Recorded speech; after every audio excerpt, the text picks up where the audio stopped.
बिस्मिल्लाहिर्रहमानिर्रहीम। अस्सलाम वालेकुम स्टूडेंट्स। उम्मीद करता हूँ आप सब खैर खैरियत से होंगे। आज हम डिस्कस करेंगे फर्स्ट ईयर अकाउंटिंग के टॉपिक फाइनेंशियल स्टेटमेंट्स। हमने पिछले लेक्चर में डिस्कस किया था कि फाइनेंशियल स्टेटमेंट्स को किस तरह से प्रिपेयर किया जाता है, और उसमें हमने दो स्टेटमेंट्स को डिस्कस किया था, एक इनकम स्टेटमेंट और दूसरी थी हमारे पास बैलेंस शीट। आज हम एक क्वेश्चन सॉल्व करेंगे जो कि हमारे प्रीवियस ईयर में आ चुका है 2019 में।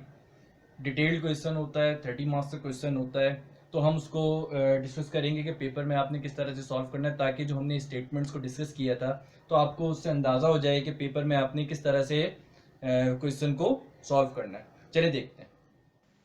जी स्टूडेंट्स, ये रहा हमारे पास क्वेश्चन जो कि 2019 में हमारे पास आया है। और क्वेश्चन हमारे पास इस तरह से है, following the trial balance of mister Salman a sole trader as on December 31st 2018। ये हमारे पास दिया हुआ है प्री क्लोजिंग ट्रायल बैलेंस, और प्री क्लोजिंग ट्रायल बैलेंस के बाद हमें दिया हुआ है data for adjustment on December 31st 2018। 6 हमारे पास एडजस्टमेंट्स हैं। और अगर हम रिक्वायर्ड देखते हैं तो रिक्वायर्ड हमारे पास है prepare adjusting and closing entries in journal और prepare income statement and balance sheet as on December 31st 2018। फिलहाल हम इनकम स्टेटमेंट और बैलेंस शीट करेंगे, तो उसके लिए हमें एडजस्टिंग एंट्रीज का समझना ज़रूरी है। क्लोजिंग एंट्रीज फिलहाल अभी हम डिस्कस नहीं करेंगे। तो सबसे पहले हम देखते हैं एडजस्टिंग एंट्रीज में। एडजस्टमेंट में हमारे पास पहली एडजस्टमेंट है, merchandise inventory was valued at ₹25,000। Fix entry है इसकी, merchandise inventory debit, expense and revenue summary credit. अच्छा, अब एक्सपेंस एंड रेवेन्यू समरी की जगह पर प्रॉफिट एंड लॉस अकाउंट भी लिख सकते हैं या फिर इनकम समरी अकाउंट भी लिख सकते हैं। सेकंड हमारे पास एडजस्टमेंट है, सैलरीज एक्सपायर्ड ₹6,000। ऊपर हमें दिया हुआ है prepaid salaries 10,000, out of which 6,000 has been expired. अब देखें, जब भी आपको प्रीपेड दिया हुआ होगा तो इसका मतलब है आपको रिकॉर्ड करना है एक्सपायर्ड, यानी एक्सपेंस रिकॉर्ड करना है। और जब हम एक्सपेंस रिकॉर्ड करते हैं तो एक्सपेंस हमारे पास डेबिट में आता है, और प्रीपेड हमारा क्या हो जाएगा, कम हो जाएगा। प्रीपेड की नेचर हमारे पास एसेट है, एसेट कम होता है तो हम कहाँ रिकॉर्ड करते हैं, क्रेडिट साइड पर। तो एंट्री हमारे पास क्या बनती है, salaries expense debit, prepaid salaries credit. Next हमारे पास है adjustment unpaid rent. Unpaid rent यानी आपने रेंट अभी तक पे नहीं किया, इसकी जगह आउटस्टैंडिंग रेंट भी लिखा हुआ हो सकता है, या फिर रेंट पेबल भी लिखा हुआ हो सकता है, या फिर rent for the month is not paid, not yet paid लिखा हुआ हो सकता है। तो इसकी हमारे पास फिक्स एंट्री है, rent expense debit, rent payable credit 2000 से, जबकि ऊपर हमारे पास रेंट एक्सपेंस दिया हुआ है उन्होंने 8000। अब 8000 ये वो रेंट है जो ये पे कर चुके हैं, 2000 का रेंट अभी पे नहीं हुआ है, तो हमने उसकी एंट्री बना दी rent expense debit, rent payable credit. Third हमारे पास है डेप्रिसिएशन एक्सपेंस ऑन फर्नीचर, और फिफ्थ में भी हमारे पास डेप्रिसिएशन एक्सपेंस है जो कि किस पर निकल रहा है, मशीनरी के ऊपर 1000। तो इसकी हम कंपाउंड एंट्री एक बना लेते हैं, depreciation expense 3000, allowance for depreciation 2000 furniture का आ गया, अलाउंस फॉर डेप्रिसिएशन 1000 मशीनरी का आ गया। फाइनल एंट्री की तरफ हम आते हैं, एडजस्टमेंट की तरफ, तो हमारे पास आते हैं बैड डेट एक्सपेंस ₹800। तो इसकी हमारे पास एंट्री बनती है bad debt expense debit, allowance for bad debts credit 800 से। ये तो हमारे पास एडजस्टिंग एंट्रीज थी। अब एडजस्टिंग एंट्रीज के बाद हम आते हैं अपने टॉपिक की तरफ, income statement and balance sheet. सबसे पहले हम डिस्कस करते हैं इनकम स्टेटमेंट में, क्वेश्चन हमारे पास साथ साथ रहेगा। अब हम जब इनकम स्टेटमेंट की बात करते हैं तो मिस्टर सलमान या Salman income statement for the year ended December 31st 2018। सबसे पहले इनकम स्टेटमेंट के अंदर हम रेवेन्यूज को रिकॉर्ड करते हैं, और रेवेन्यू हमारे पास क्वेश्चन में सेल्स गिवन है 2 लाख।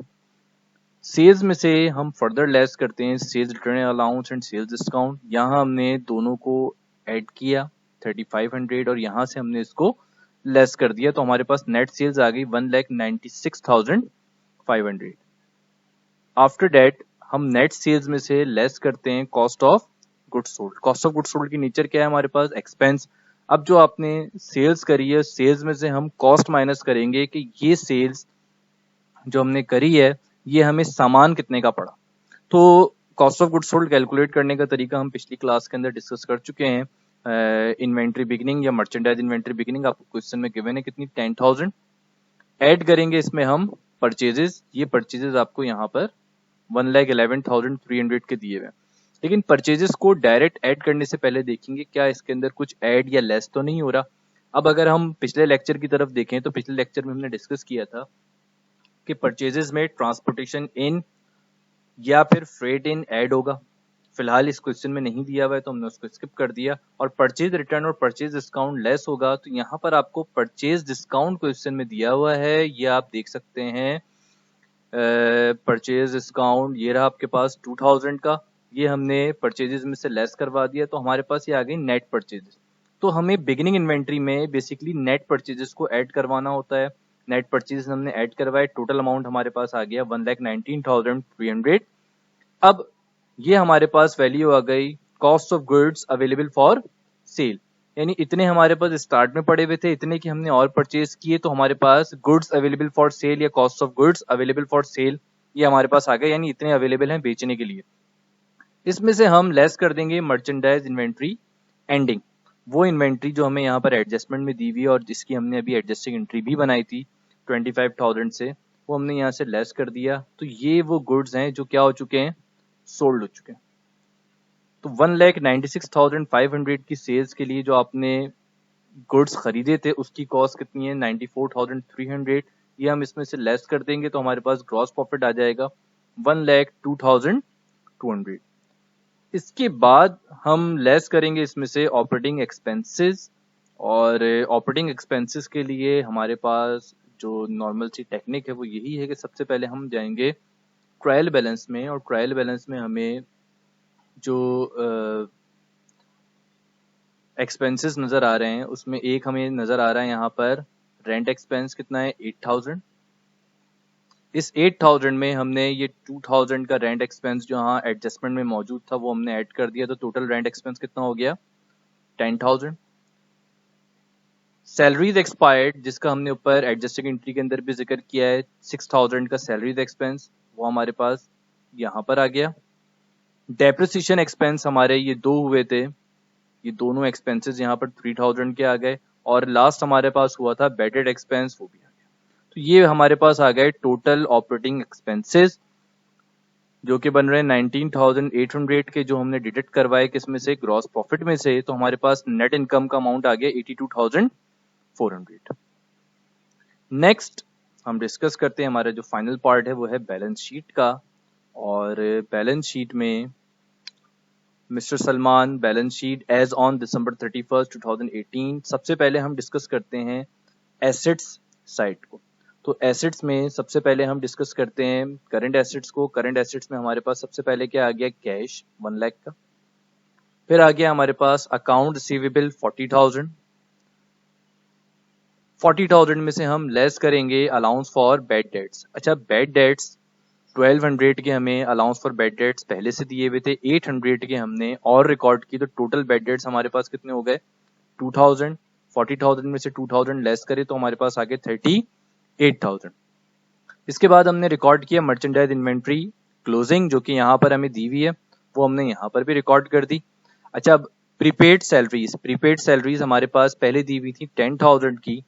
10,000 में से 6,000 की सैलरीज एक्सपायर्ड हो गई थी, तो हमारे पास रिमेनिंग सैलरीज कितनी रह गई प्रीपेड 4,000 की। तो ये हमारे पास हो गए करंट एसेट्स। करंट एसेट्स के बाद हम आते हैं नॉन करंट या फिर फिक्स एसेट्स की तरफ, और इसमें सबसे पहले हमारे पास गिवन है मशीनरी। मशीनरी का अमाउंट हमें क्वेश्चन में दिया हुआ है 1 लाख। मशीनरी में से हम लेस करेंगे अलाउंस फॉर डेप्रिसिएशन या फिर एक्यूमुलेटेड डेप्रिसिएशन। अच्छा, अलाउंस फॉर डेप्रिसिएशन मशीन के ऊपर हमें पहले से कितना दिया हुआ है 10,000, और करंट ईयर में 1,000 का और हुआ डेप्रिसिएशन, तो टोटल डेप्रिसिएशन कितना हो गया 11,000। ऐड करके हमने दोनों को मशीनरी की कॉस्ट में से लेस करवा दिया, तो हमारे पास नेट वैल्यू कितनी बचती है 89,000।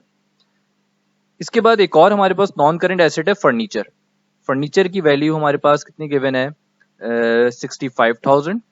65,000 में से अच्छा पिछला कोई हमारे पास अलाउंस फॉर डेप्रिसिएशन फर्नीचर के ऊपर नहीं दिया हुआ है, सिर्फ करंट ईयर का डेप्रिसिएशन है 2,000, तो जो दिया हुआ है वो हमने इसमें से लेस करवा दिया, तो नेट वैल्यू हमारे पास बचती है 63,000। तो टोटल हमारे पास एसेट्स बनते हैं 3,92,000। 19,000 के। अब हम आ जाते हैं अपनी इक्विटी साइड की तरफ, और इक्विटी में सबसे पहले हम लिखते हैं लाइबिलिटीज़ को। लाइबिलिटीज़ में सबसे पहले हम करंट लाइबिलिटीज़ लिखेंगे। फिलहाल इस क्वेश्चन में सारी करंट लाइबिलिटीज़ हैं, लॉन्ग टर्म लाइबिलिटीज़ नहीं गिवन है। तो सबसे पहले हम लिख लेते हैं यहाँ पे अकाउंट्स पेबल। अकाउंट्स पेबल हमें यहाँ पे क्वेश्चन में गिवन है 42,000, ये हमने यहाँ लिख दिया। और एक लाइबिलिटी हमारे पास पड़ी हुई थी एडजस्टमेंट में, जिसका जिक्र हमने यहाँ पर किया था अनपेड रेंट, और इसकी हमने एक एडजस्टिंग एंट्री बनाई थी rent expense debit, rent payable credit. Rent expense तो चले गया था इनकम स्टेटमेंट में, और रेंट पेबल क्योंकि लाइबिलिटी थी वो यहाँ पर आ गई। इसके अलावा कोई और हमारे पास लाइबिलिटी नहीं है। आखिर में हम आ जाते हैं ओनर्स इक्विटी की तरफ या फिर सलमान इक्विटी की तरफ। इसमें सबसे पहले हम लिख लेते हैं सलमान का कैपिटल 1,92,600, जो कि हमें यहाँ पर गिवन है क्वेश्चन में। और इसमें हम करंट ईयर का जो प्रॉफिट या नेट इनकम जो अभी हमारे पास इनकम स्टेटमेंट से आई है, जो भी हमने इससे प्रीवियस डिस्कस किया था, इसको हम इसमें ऐड कर देंगे। क्वेश्चन में ड्राइंग नहीं गिवन है, वरना हम ड्राइंग भी इसके बाद इसमें से लेस करवाते। तो फिलहाल टोटल कैपिटल सलमान का कितना बन गया है 2,75,000। तो ये हमारे पास बोथ साइड्स हमारे पास इक्वल आ रही हैं 3,19,000, और इक्विटीज भी हमारे पास कितनी आ रही हैं 3,19,000। अब ये क्वेश्चन मैंने यहाँ पर जो मेंशन किया है ये सिर्फ फर्स्ट ईयर कॉमर्स वालों के लिए नहीं है, ये एक बेसिक क्वेश्चन है जो कि बीकॉम के स्टूडेंट्स भी कर सकते हैं और बीबीए के स्टूडेंट्स भी इसको आसानी से समझ सकते हैं। आज का जी स्टूडेंट्स, उम्मीद करता हूँ आपको आज का क्वेश्चन समझ में आया होगा। ये क्वेश्चन सिर्फ फर्स्ट ईयर अकाउंटिंग वालों के लिए इम्पोर्टेंट नहीं है, बल्कि वो तमाम स्टूडेंट जो फर्स्ट टाइम अकाउंटिंग पढ़ रहे हैं, जैसे बीबीए में या बीकॉम में, उनके लिए भी उतना ही इम्पोर्टेंट है जितना फर्स्ट ईयर कॉमर्स वालों के लिए इम्पोर्टेंट है। आपको किसी भी तरह का क्वेश्चन पूछना हो आप मुझसे पूछ सकते हैं।